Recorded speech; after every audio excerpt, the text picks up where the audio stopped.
மத்தேயு 18வது அதிகாரம் 1வது வசனத்தை வாசிக்கிறேன். அவ்வேளையிலே சீசர்கள் இயேசுவினிடத்தில் வந்து, பரலோக ராஜ்யத்தில் எவன் பெரியவனாய் இருப்பான் என்று கேட்டார்கள். ஹல்லேலூயா, ஹல்லேலூயா. பரலோக ராஜ்யத்தில் எவன் பெரியவனாய் இருப்பான்? ஆமேன், ஹல்லேலூயா. இது ஒரு பொல்லாத கொஸ்டின். ஆமேன் சொல்லலாமே, ஆமேன் சொல்லலாமே. பரலோகத்துக்கு போவதற்கே எவ்வளவு அரிதான காரியமாக இருக்கிறது. பரலோகத்தில் யார் பெருசாக இருப்பார்கள் என்று ஆண்டவரை பார்த்து கேட்டார். ஆண்டவர் சொல்லுகிறார், இயேசு ஒரு பிள்ளையை தம்மிடத்தில் அழைத்தார். இயேசு ஒரு பிள்ளையை தம்மிடத்தில், 2வது வசனத்தை வாசிக்கிறேன். இயேசு ஒரு பிள்ளையை தம்மிடத்தில் அழைத்து அவர்கள் நடுவிலே நிறுத்தினார். ஆமேன். பிள்ளைன்னா இன்றைக்கி ஒரு 10 வயசு வரைன்னு வச்சுக்கிடுவோமே. ஆமேன். ஒரு 10 வயசுக்கு கீழே உள்ள பிள்ளைய விழித்து எங்கே நிறுத்தியிருக்காரு? பிள்ளை எங்கே நிறுத்தினார்? சீசர்கள் மத்தியில் நிறுத்தினார். நிறுத்திட்டு சொன்னார், இந்த பிள்ளையை போல ஒருவன் ஆகாவிட்டால் பரலோக ராஜ்யத்துக்கே போக முடியாது. நீ ஃபஸ்ட்டில் பெரியவன் சிறியவன் உள்ளதை விட்டுட்டு முதல்ல என்ன செய்யணும்? பரலோக ராஜ்யத்துக்கு போவதற்கான அதாவது கிருபை ஆண்டோட்டு கேட்கணும். அதான் பாருங்க, இயேசு ஒரு பிள்ளையை தம்மிடத்தில் அழைத்து அவர்கள் நடுவே நிறுத்தி, நீங்கள் மனம் திரும்பி. ஆமேன். நம்ம எல்லாம் எத்தனை வயசுக்கு மேலே ஆகிட்டோம்? 10 வயசுக்கு மேலே ஆகிட்டோம். ஆமே. நம்ம எல்லாம் யார்? நல்ல பிள்ளையா? யார் நல்ல பிள்ளையா? அப்படிதானே? அதனால தான் நம்மளை பார்த்து கர்த்தர் சொல்கிறாரு, மனம் திரும்பி இந்த பிள்ளைய போல ஆகணும். ஆமே. சொல்கிற ஸ்டைலை பாருங்க, வாசிங்க பார்ப்போம். ஒரு ஆள் 3வது வசனம். பிள்ளையை தம்மிடத்தில் அழைத்து அவர்கள் நடுவே நிறுத்தி, பாருங்க, நீங்கள் மனம் திரும்பி. யாரை பார்த்து சொல்றாரு? சொல்லுங்களா. சீசர் யாரு? ஞானஸ்தானம் எடுத்த தர்மபுத்திரர்கள். ஆமேன்.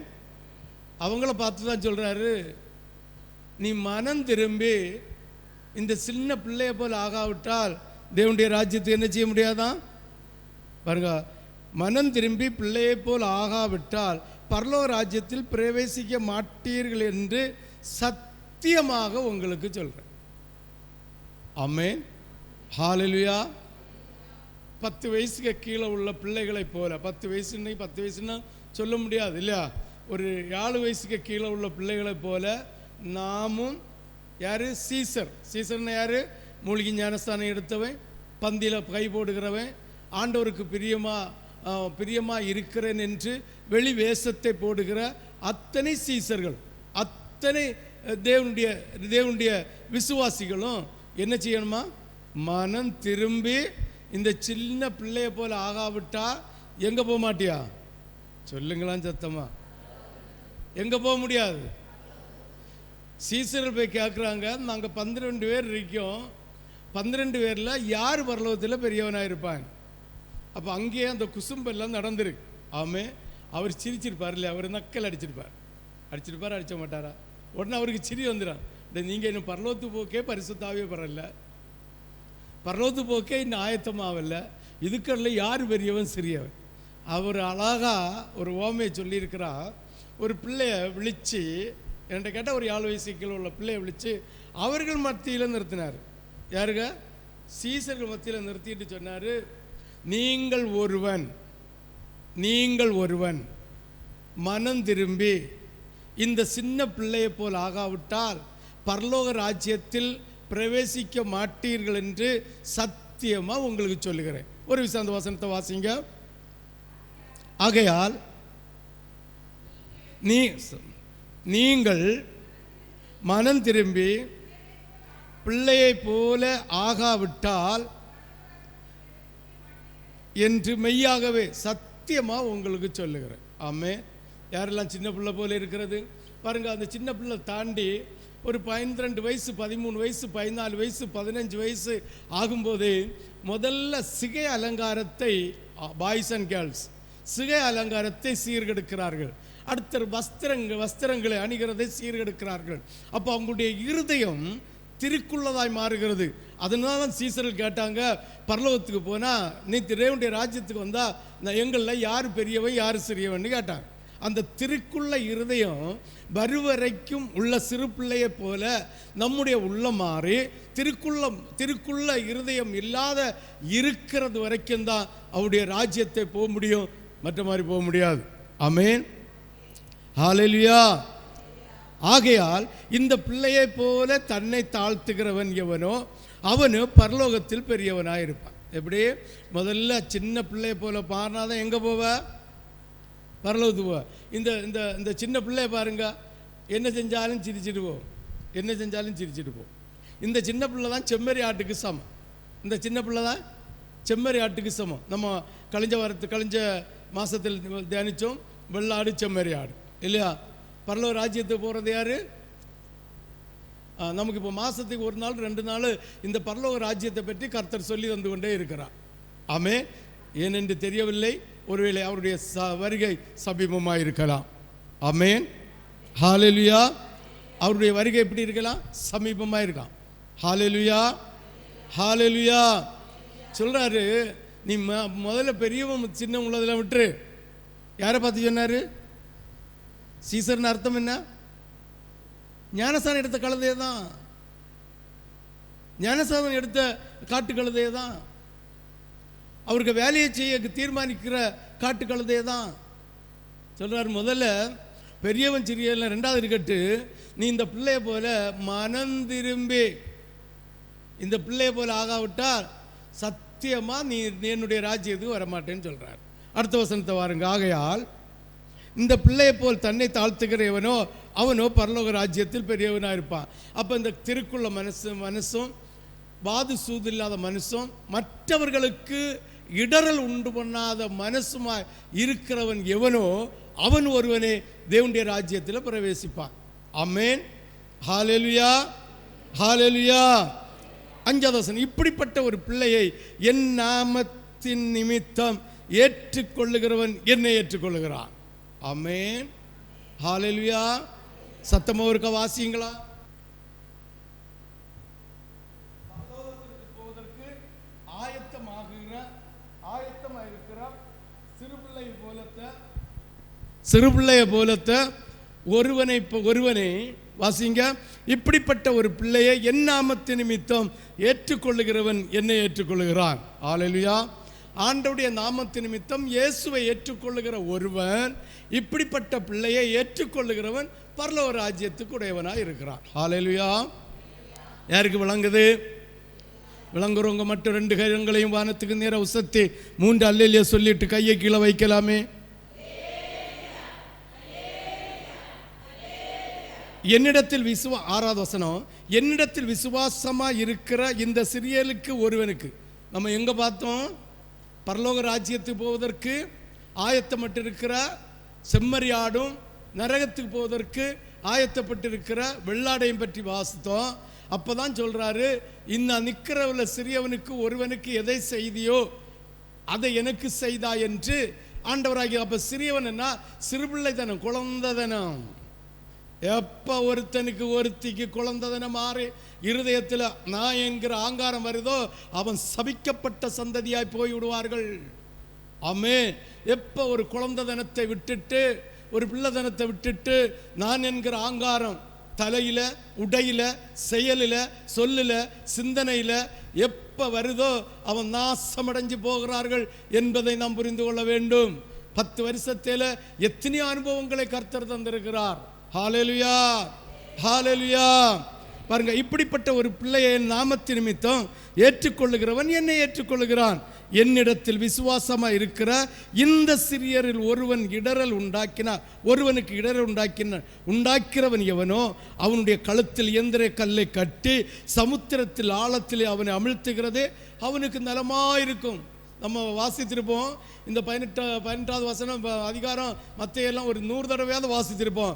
ஆனாலும் இன்னைக்கு கர்த்தர் அதை நமக்கு சொல்லித் தருகிறார். பரலோக ராஜ்யத்துக்கு எவன் போவான்?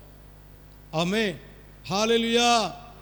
அப்போ ஆண்டோடைய ராஜ்யத்துக்கு போவதற்கு ஆயத்தப்பட்டிருக்கிற இந்த சிறுபிள்ளை தனத்தில் இருக்கிற இந்த ஒருவனுக்கு நீ இடைஞ்சல் செய்தா